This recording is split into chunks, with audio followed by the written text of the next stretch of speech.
Doctor Babasaheb Ambedkar open university.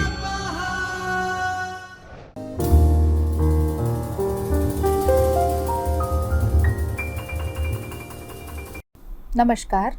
I, Dr. Darshana Dalwadi, is welcoming you all to the lecture series of 105 Software Engineering from the Chaitanya Studio of Dr. Babasaheb Ambedkar Open University.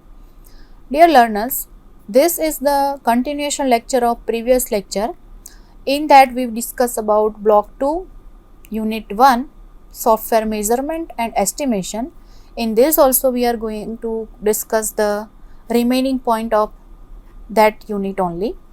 Now in previous lecture we discussed about the meaning of software measurement, why we need it, how it helps in software's overall costing, and we also discussed about key attributes of software measurement. In that we discussed size and productivity. Now after that, in today's lecture we are going to discuss about new remaining key attributes of software measurements. Now when we are talking about this, the next key attribute we have, that is complexity. Now see, when we are talking about these softwares, at that time simple size calculation is not enough. We need to check how much complexities the software will have, and based on that only we can have the proper estimation. When we are talking about this complexity, we have to consider that various internal programs attributes such as modularity, functional independence, interfaces, repeatability, reusability, and many more can increase the complexity of the software program and may require higher effort and time. So these are the things we also need to consider for considering the complexity. Hence complexity should also be measured and factored in calculating size or productivity. And because it helps, it is having this number of things which we need to consider. We need to consider this complexity when we are measuring the size as well as the productivity of our project. After that we have effort. Now when we are talking about effort means what? We can say the manpower which we are using, we can say the electricity we are using, we can say the infrastructure we are using. All these things can be considered in the form of effort. So when we are talking about effort, we can say one can calculate effort based on size and productivity. How much size is there of software project, how much productivity is there of software project, based on that the efforts will be decided.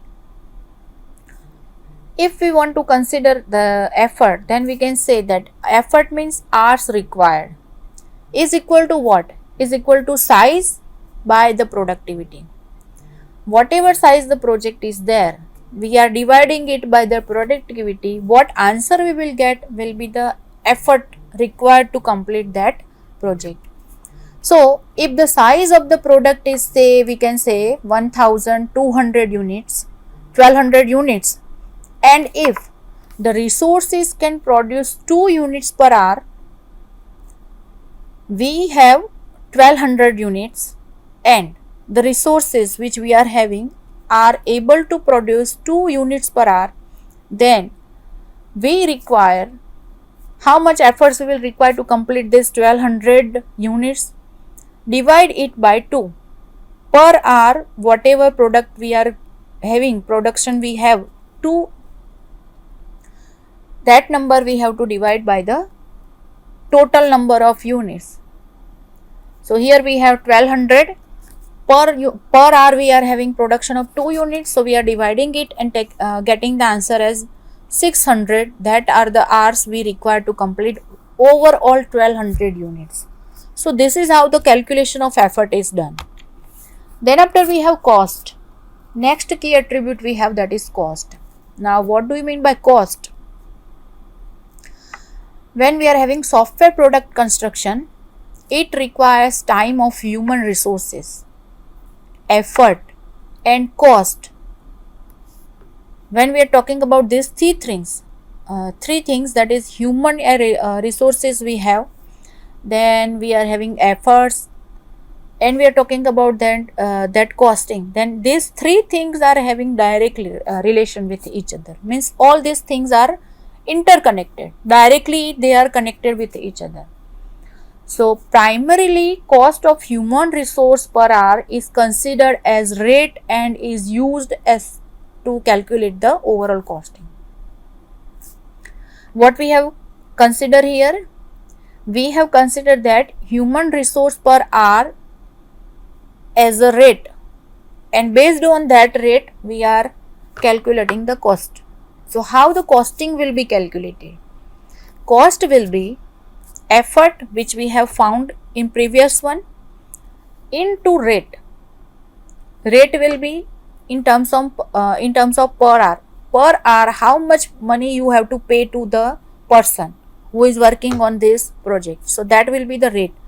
And when we are calculating it with effort, the cost will come. Cost of tools, training, communication, travel and many other relevant costs and other overhead costs may also be required and added. This cost we have found here with the help of equation, that is the cost of human resources we are using. But with it, as I told you, that when we are considering the overall costing of the project, we have to consider that what are the equipments we are using, the infrastructure we are using, the communication media we are using, the transmission media we are using, licensed software we are using. Then suppose to complete that project we have to travel somewhere else, then that traveling costing is also included. So all these things, all other factors which are relevant to it, its cost we have to consider, and with this human resource costing we have to add it. After that we will get the overall costing of the project. Next key attribute we have, that is time. Time means what? Main thing we have in software is the time duration from starting to end, when the project is going to be delivered, that is considered in the terms of time. Now we will see what actually we have. Primary objective of measuring time is to be able to plan by when the project will be completed or by when the product will be delivered. What I said, same thing we have in the different forms. Like what it is saying, that the main objective of measuring time is to what? Is to plan when the project will be completed. Means how the starting will be done and how it is going to be completed, that time duration, and when the project will be delivered.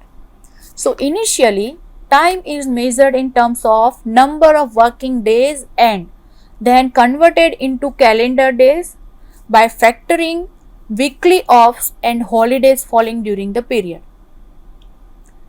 How we will consider this time duration? We have said that from starting to end, how the project is going to be completed, that we are considering. But how actually it will be considered?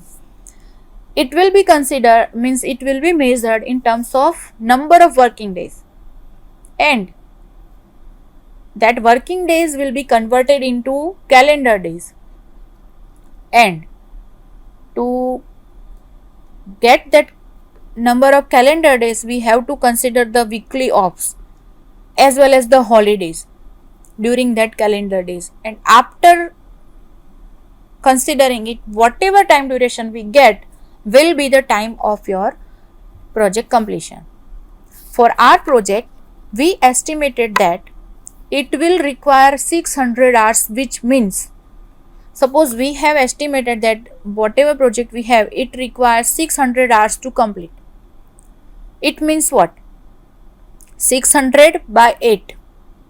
8 means we are assuming that 8 are the working hours per day. Per day one person can work for 8 hours. So total 600 hours we require. So how much working days we will require?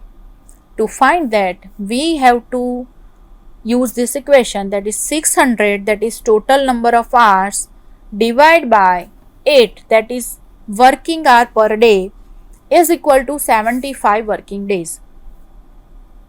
So that is the time we are estimating for completion of the project, or we can say the time required to complete the project. After that, suppose for that 75, here we have 75 work days, right? Now for that, suppose if 3 resources are going to work on that project, then it would require 25 days. 3 resources are there who are working for that whole project for 75 working days we have, then each one resource will work for 25 days, another will work for 25 days, and third one will work for 25 days. So total 25 days we have, but resources we have are 3. So the work will be done within 25 days only, but they will do the work of 75 days. Getting? Because we are having more resources. Another situation we have, if we consider 5 working days in a week, then we will need 5 calendar weeks to complete the project. Both the situations are different. Working days are same only. So for overall 75 work days we are considering, but if we are increasing our resource, then the time duration required will be smaller one. If we are considering that the time weekdays we are considering, which are now 5 working days, then we have another situation in which we require 5 calendar weeks to complete the project. So this is how we are estimating the time. The next attribute we have, that is quality. Delivering a product in time with estimated cost is not enough. When we are talking about this software product, at that time it is not so that within time we are delivering the product, it is fine, but suppose to deliver it we missed out some functionalities. So at the end what will happen? When the customer is receiving that product, when the customer is using it, they will have to do compromise in the form of requirements. So they will consider that this product is not of good requirements. Getting? So only timely delivery of software project is not enough. You also have to maintain the quality in it. The product needs to be of high quality. Poor quality product, even if cheap, which is requiring less efforts, could actually have very high negative impact for the users. If you are delivering it in on time, but the product is of not good quality, then it doesn't make any effect to the customer. Means they will not consider the product as a good product, good quality product. Getting? So it is important to have the quality in our software. So there is a need to measure quality of the product also. With time we also need to measure the quality of the product. Number of issues or errors found in the product is one simple but important measure of quality for any product, including software product. When we are talking about this quality, at the time what we have to consider? We have to consider that number of issues or errors we are finding in, or we are getting in one product. That is one simple quality measure, but which is of very much importance. If we are not able to find how much number of issues we are getting or how much number of errors we are getting in one simple product, then we will not be able to find it for the whole product. So that is simple one, but it is of much importance. To consider that quality, we need to consider that also. Out of the 2 products of the same size, if one product contains 15 and other product contains 3 issues, the second product is better. Now, how we are going to decide which product is of good quality? Suppose we are having two products which is having same size. In one product we are having 15 errors, or we can have 15 issues, and in another product we have only 3 issues or 3 errors. Then the product with less error will be of good quality. Identifying and fixing defects take time, effort and cost, and hence predicting number of defect in a project can help in planning and tracking project well. When we are finding this defect, we are trying to identify the defect and trying to fix it. At that time, it is not so that once we are starting and we will get. We have to take some time. We have to use it for some time. So it will take time. It will take your efforts also. And to use all these things, you need some infrastructure, some software you have to use. So all that will be have the costing also.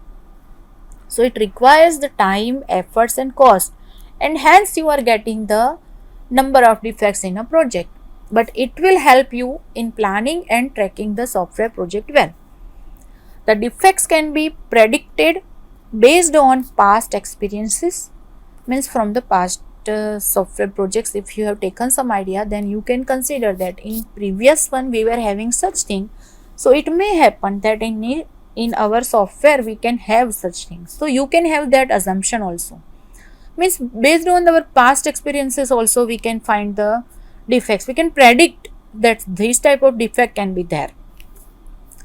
It depends on average number of defects found per size unit in the previous project. It is not so that every time whatever we were having in past projects, same thing will happen. It depends. Per size unit in the previous project, whatever we were having, it may be different in our new software project. So, average number of defects may be different. Getting? Many functional and non-functional aspects to be considered while measuring quality of the project, of the product. We have to consider the functional as well as non-functional aspects when we are measuring the quality of the product. Next attribute we have, that is processes. We cannot deliver required size of product fulfilling all the requirements with high quality in time unless we follow various processes. See, we want to provide the product with full functionality and within time. So it is not possible without following any process. So we have already seen that how many processes we have. We have different process models. So to use it, to deliver the project on time with proper requirement, with proper quality, we need to use that type of processes. We should actually also keep refining processes and techniques so that we not only meet but exceed expectations. To meet our expectations or to exceed our expectations, we need to keep the refining processes as well as the techniques in our software project. Measuring effectiveness of processes becomes important because we need these things. We need to measure the effectiveness of the processes, which becomes important when we are having this software project development. So it is required that organizations continuously measure processes, replace with new processes, or refine the process to bring it continuous improvement. To have continuous improvement, to bring in continuous improvement, what we need to do? They need to have continuous measurement of the processes. If replacements are required, they need to provide the replacements.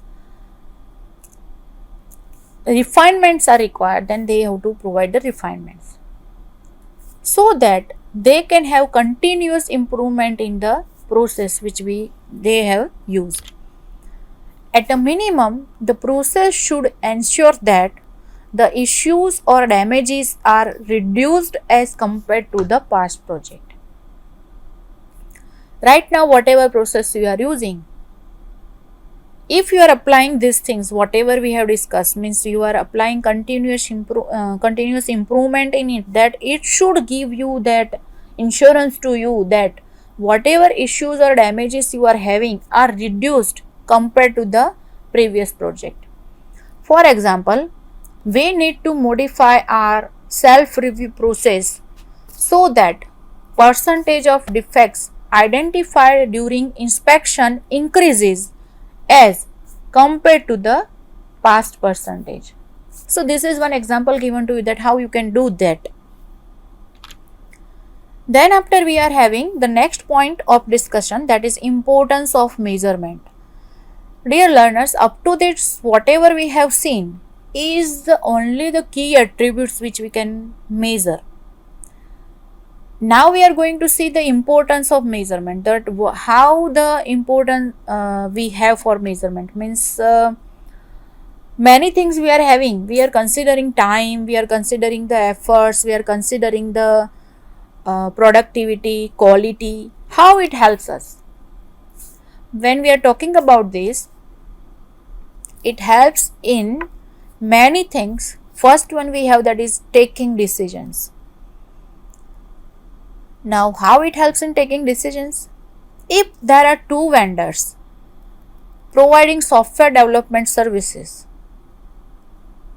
the customer can decide based on estimated time, cost and quality of the software committed by both the vendors.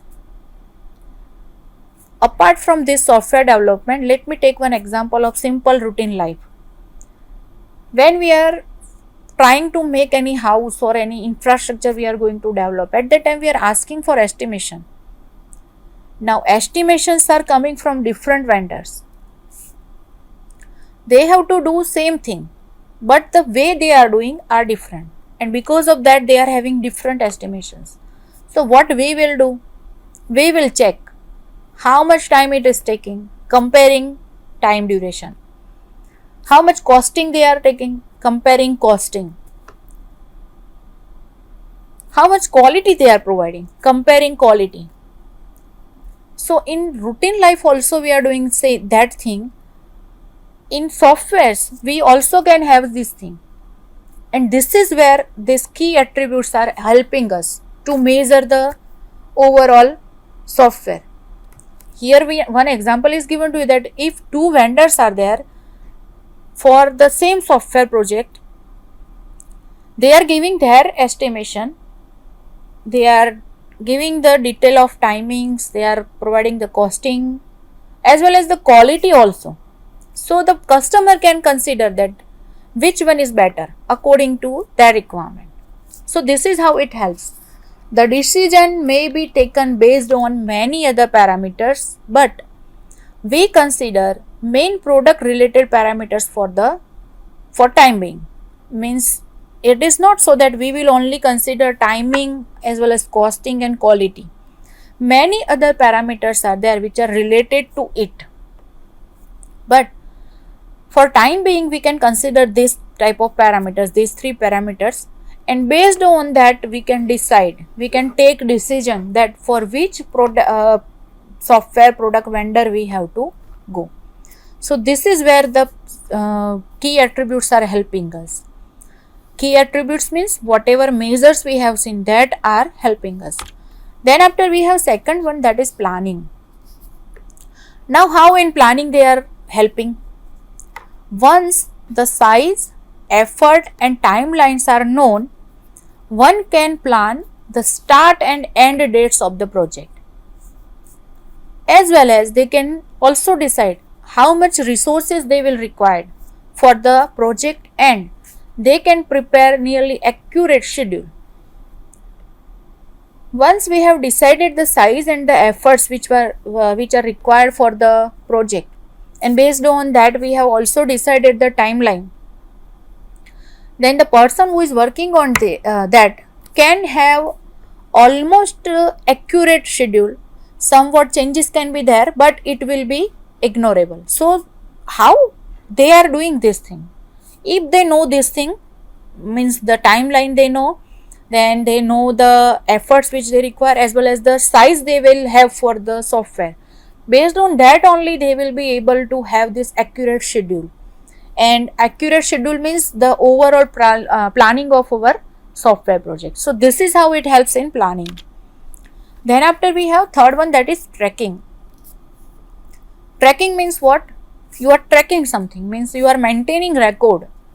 Once a detailed schedule with various milestones of the software development project is prepared, he or she can check at each milestone whether the project will be completed on time or not. Once it is having the detailed schedule, in schedule we are having different milestones, like suppose they have decided 6 months of time, then in first month of duration what they have to do, that is the first milestone. Second month, second milestone, and so on. They have 6 milestones. So once they have this project schedule, so the person who is working on it can decide that whether the project is going in that time slots or not. So that is called as the tracking. They are checking the milestone and checking their work is going with the milestone or not. So this is where the tracking comes, and it helps in our project development. Hence software projects should be measured so that one can arrive at cost, plan timelines, track progress, and take necessary actions. So this is what we are having in this tracking. Next point we have, that is measuring various attributes of software is not as simple as measuring painting work or travel duration. If we are talking about this painting work and travel duration in simple routine life, then the measurement of this software attribute is not simple as that much. It is somewhat complicated. There are many aspects and challenges to be considered. Which are the challenges?